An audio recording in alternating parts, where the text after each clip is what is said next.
Bom, esse trabalho é sobre riscos ambientais, especificamente a distribuição das escolas públicas e privadas dos níveis elementar e nível médio, em um mapa de risco a escorregamentos, na cidade de Juiz de Fora, Minas Gerais, Brasil. Aqui algumas informações sobre Juiz de Fora, a localização. Então, nesse mapa à esquerda, a gente vê o Brasil, né, em relação à América do Sul, e Juiz de Fora, aqui localizada a sudeste do Brasil. O estado de Juiz de Fora, desculpa, o estado de Minas Gerais está aqui, então, destacado, e a sudeste de Minas Gerais nós temos, então, a cidade de Juiz de Fora. Então, nesse mapa, a parte inferior do mapa, à esquerda, a gente tem o município de Juiz de Fora, delimitado numa cor mais escura, e aqui o perímetro traçado da área urbana de Juiz de Fora, que é uma parte, claro, então, do município de Juiz de Fora. À direita, algumas fotos mostrando que a cidade se localiza numa região montanhosa, em altitudes em torno de 600 a 800 metros. A gente vê nessa primeira bonita foto aqui as montanhas, né, montanhas mostrando uma área bem montanhosa.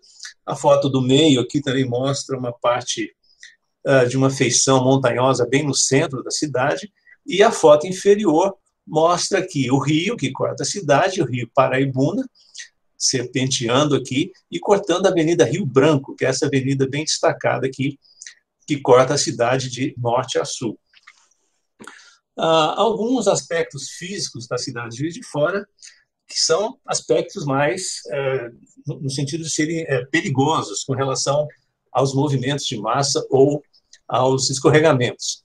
Com relação à geologia, a gente tem aqui uma foto à direita mostrando que são rochas metamórficas do grupo dos gneisses e são rochas bem falhadas e bem fraturadas. Então, a foto mostra claramente aqui uma falha aproximadamente vertical, subvertical, cortando as rochas aqui, sendo medida, então, por uma bússola geológica. A geomorfologia, ou relevo, é caracterizada, como mostra essa foto do meio aqui, por um relevo bem declivoso, uma área bem montanhosa, com os declives bem acentuados, como a gente está vendo aqui nessa foto.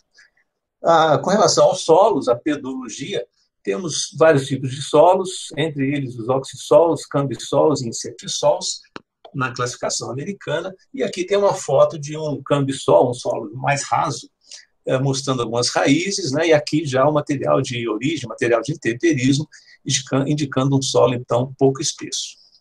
Com relação ao clima, nós temos um clima subtropical, ou temperado, úmido, segundo o Köppen, caracterizado por invernos secos, e verões quentes e chuvosos.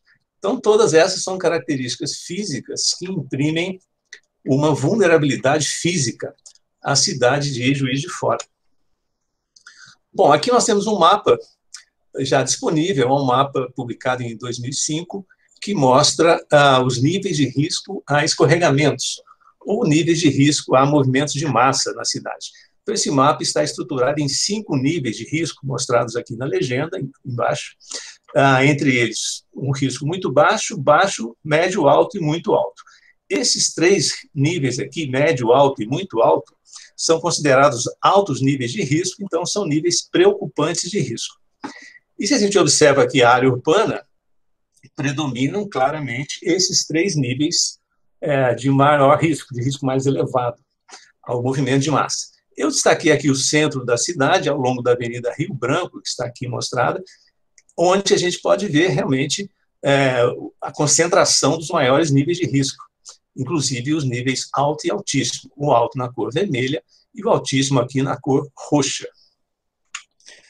Esse mapa foi feito usando um SIG, um Sistema de Informação Geográfica, chamado SAGA, que é desenvolvido pela Universidade Federal Universidade Federal do Rio de Janeiro. Nós usamos, então, esse SIG, e o padrão desses SIGs é o cruzamento das camadas ambientais, dos layers, como a gente mostra aqui nessa árvore de decisão.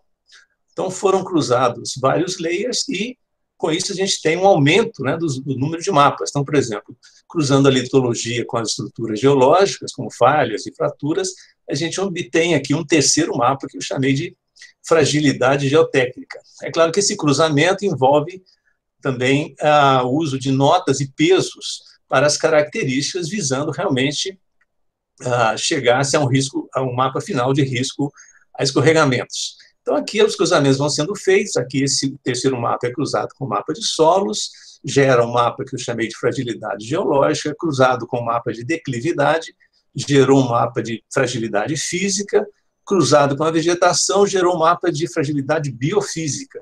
Finalmente, cruzado com o mapa de uso da terra, o sistema gerou finalmente o meu mapa de risco a movimentos de massa, que é esse mapa mostrado aqui nesse slide. Bom, já agora, pensando nas escolas, né, nós vemos, segundo a Secretaria de Educação do município, Juiz de Fora tem 163 escolas nos níveis médio e elementar. Dessas 163 escolas, 139 são públicas, sejam municipais ou estaduais, e 24 são escolas privadas.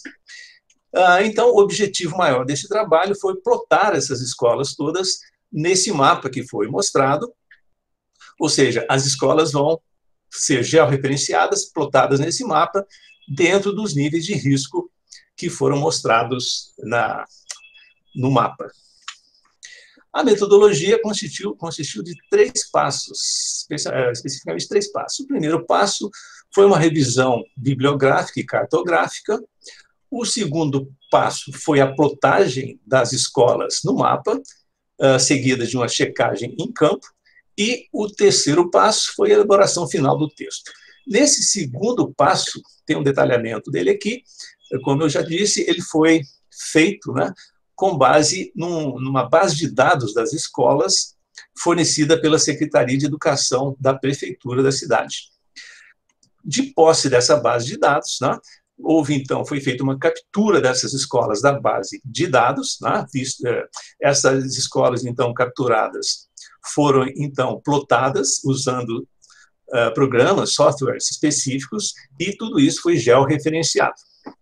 Tendo as escolas já plotadas e georreferenciadas, foi feita uma análise de contagem e distribuição dessas escolas nas respectivas áreas de risco. Resultados de discussão, então nós temos aqui o mapa original dos níveis de risco com as escolas já plotadas.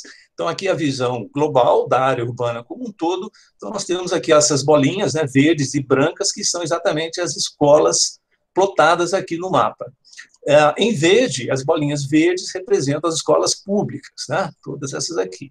E as bolinhas brancas representam as escolas privadas. Então, já dá para observar aqui, ao longo da Avenida Rio Branco, aqui a área central, como já mostrado, ao longo da Avenida Rio Branco e nos arredores, nós temos aqui a distribuição maior, a concentração maior das escolas privadas, as bolinhas brancas. Temos também aqui, na área mais central, muitas escolas públicas, mas a gente observa que fora da área central, dispersas aqui pela área urbana, nós temos muitas escolas públicas, fora, então, dessa área mais central. Aqui à direita, nós temos um mapa de detalhe, um recorte dessa área mais central. Aqui está a Avenida Rio Branco, e aqui a gente já fez uma outra conotação. As bolinhas brancas continuam representando as escolas privadas. As bolinhas verdes são as escolas públicas estaduais, e as bolinhas azuis são as escolas públicas municipais. Então, aqui é um detalhamento, né, que a gente fez separando as escolas públicas estaduais e as públicas municipais. Então, a gente observa aqui essa grande concentração das escolas na área central e, principalmente, das escolas privadas, nessa área central.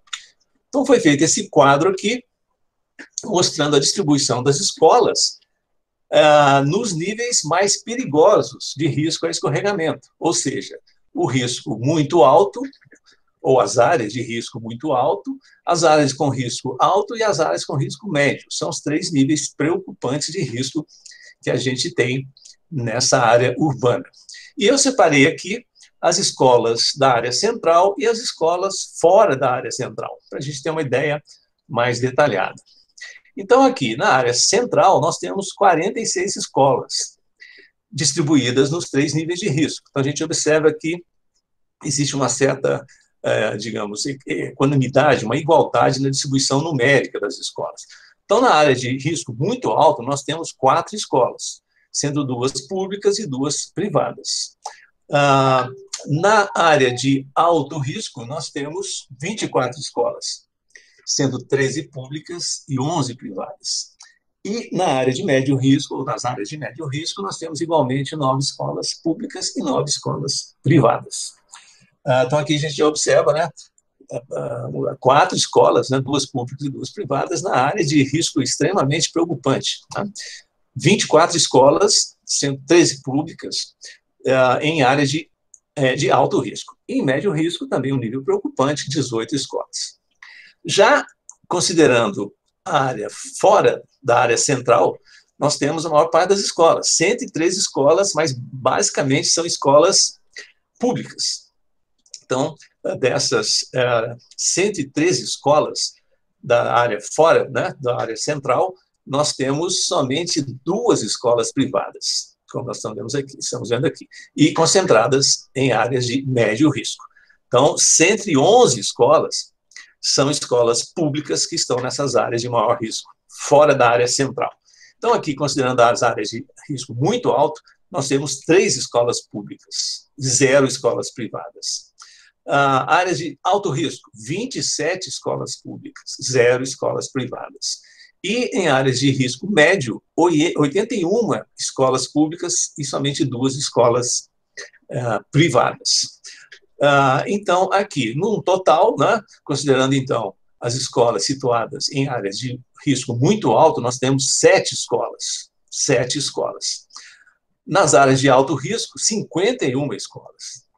E nas áreas de médio risco, somando as privadas e as públicas, nós temos 101 escolas. Então, nos níveis mais preocupantes de risco, né, muito alto, alto e médio, nós temos aqui o número assustador de 135 escolas públicas e 24 escolas privadas, ou seja, todas as escolas privadas estão nas áreas de maior risco e a esmagadora maioria das escolas públicas também estão nas áreas de maior risco, certo? E nos riscos baixo e muito baixo, ou seja, riscos não muito preocupantes, nós temos somente 4 escolas públicas e 0 escolas privadas. Nenhuma escola privada em baixo risco. Um quadro extremamente preocupante, certo? O que a gente pode fazer? Bom, a proposta aqui é com base no Escritório das Nações Unidas para a Redução de Risco de Desastres, aliado às normas brasileiras de prevenção de desastres em municípios, assim como no caderno de saúde e segurança nas escolas, temos aqui 4 propostas para trabalhar essas questões. Bom, a primeira delas é aumentar a consciência, né, o conhecimento dos professores, estudantes e empregados, né, através de atividades de informação sobre os desastres. A participação efetiva da Defesa Civil e das universidades, e é sugerida a criação de um grupo de alerta sobre desastres, um grupo municipal composto pelos alunos e professores e funcionários das escolas.